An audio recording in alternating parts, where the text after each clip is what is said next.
Hi guys, ಇವತ್ತು ನಾವು beans ಪಲ್ಯ ಮಾಡಲಿಕ್ಕಾಗಿ ಹೋಗ್ತಾ ಇದ್ದೇವೆ. ಅದಕ್ಕಾಗಿ ನಾನು ಇಲ್ಲಿ ಬೀನ್ಸನ್ನು ತಗೊಂಡಿದ್ದೀನಿ ನೋಡಿ. ಈ ಬೀನ್ಸು ನೈಸರ್ಗಿಕವಾಗಿ ಯಾವುದೇ ರಾಸಾಯನಿಕ ಗೊಬ್ಬರಗಳಿಲ್ಲದೆ ನನ್ನ ತಂದೆಯವರು ಮನೆಯಲ್ಲಿ ಬೆಳೆದಂತಹ ಒಂದು ಬೀನ್ಸ್ ಆಗಿದೆ. ಈ ಬೀನ್ಸನ್ನು ಉಪಯೋಗಿಸಿಕೊಂಡು ಒಂದು ಫ್ರೆಶ್ ಆಗಿ ಪಲ್ಯವನ್ನು ಮಾಡುವುದನ್ನು ನಾವು ಈಗ ನೋಡೋಣ. ಅದಕ್ಕಾಗಿ ಬೀನ್ಸನ್ನು ಚೆನ್ನಾಗಿ ತೊಳೆದು ನೋಡಿ, ಈ ರೀತಿಯಾಗಿ ಪುಡಿ ಪುಡಿಯಾಗಿ ನಾವು ಚಿಕ್ಕದಾಗಿ ಹೆಚ್ಚಿಟ್ಕೊಳ್ಬೇಕು ಪಲ್ಯ ಮಾಡಲಿಕ್ಕೆ. ಮತ್ತು ಅದೇ ರೀತಿಯಲ್ಲಿ ನಾನೊಂದು ಈರುಳ್ಳಿಯನ್ನು ಸಮೇತ ತಗೊಂಡಿದ್ದೇನೆ. ಈಗ ನಾವು ಒಂದು ಬಾಣಲಿಯನ್ನು ಇಟ್ಟು ಅದಕ್ಕೆ ಎಣ್ಣೆಯನ್ನು ಹಾಕೋಣ. ಅಡುಗೆ ಎಣ್ಣೆಯನ್ನು ಉಪಯೋಗಿಸೋಣ. ನಾನಿಲ್ಲಿ ತೆಂಗಿನ ಎಣ್ಣೆಯನ್ನು ಉಪಯೋಗಿಸ್ತಾ ಇದ್ದೀನಿ. ನೀವು ನಿಮಗೆ ಇಷ್ಟವಾದ ಎಣ್ಣೆಯನ್ನು ಉಪಯೋಗಿಸ್ಕೋಬೋದು. ಅದು ಬಿಕಾದ ನಂತರ ಅದಕ್ಕೆ ಸಾಸಿವೆಯನ್ನು ಹಾಕೋಣ. ಸಾಸಿವೆ ಈಗ ಹೊಡಿತಾ ಇದೆ ನೋಡಿ. ಈಗ ನಾವು ಅದಕ್ಕೆ ಹೆಚ್ಚಿಟ್ಕೊಂಡಂತಹ ಈರುಳ್ಳಿಯನ್ನು ಸೇರಿಸೋಣ.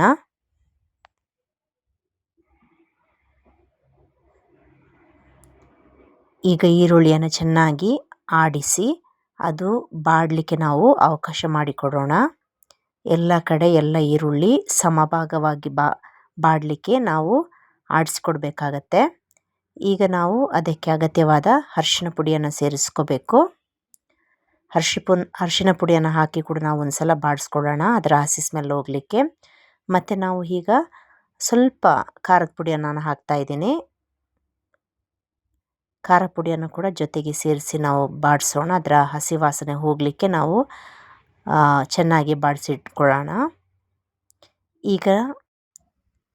ಈಗ ನಾವು ಅದಕ್ಕೆ ಸ್ವಲ್ಪ ತೆಂಗಿನಕಾಯಿ ತುರಿಯನ್ನು ಸೇರಿಸೋಣ. ಸೇರಿಸಿ ಅದು ಕೂಡ ಚೆನ್ನಾಗಿ ಸ್ವಲ್ಪ ಫ್ರೈ ಆಗುವ ಹಾಗೆ ಅದ್ರ ಜೊತೆಗೆ ಸೇರಿಸಿ ನಾವು ಬಾಡಿಸ್ಕೊಳ್ಬೇಕಾಗತ್ತೆ.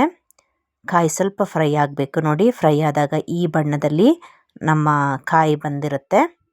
ಈಗ ನಾವು ತೊಳೆದು ಹೆಚ್ಚಿಟ್ಟುಕೊಂಡಂತಹ ಬೀನ್ಸನ್ನು ಅದಕ್ಕೆ ಹಾಕೋಣ.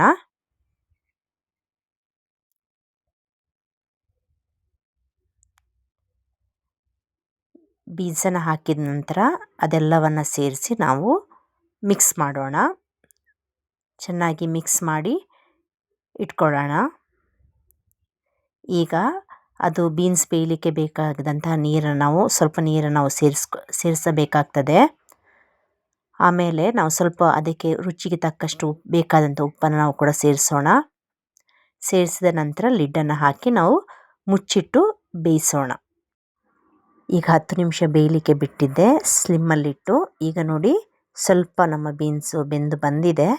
ಬೀನ್ಸಿನ ಬಣ್ಣ ಬದಲಾಗಿದೆ ನೋಡಿ. ಈಗ ಮತ್ತೊಮ್ಮೆ ಮೇಲಿಂದ ಕೆಳಗೆ ಇನ್ನೊಂದು ಸಲ ನಾವು ಮೇಲೆ ಕೆಳಗೆ ಮಾಡಿ ನೋಡಿ, ನೀರಿನ ಅಂಶ ಕಾಣಿಸ್ತಾ ಇದೆ. ಇನ್ನು ಸ್ವಲ್ಪ ನೀರಿದೆ. ಸ್ವಲ್ಪ ಹೊತ್ತು ಲಿಡ್ ತೆರೆದಿಟ್ಟೆ ಬೇಯಿಸೋಣ ನಾವು ನೋಡಿ. ಈಗ ನಮ್ಮ ಪಲ್ಯ ರೆಡಿಯಾಗಿದೆ.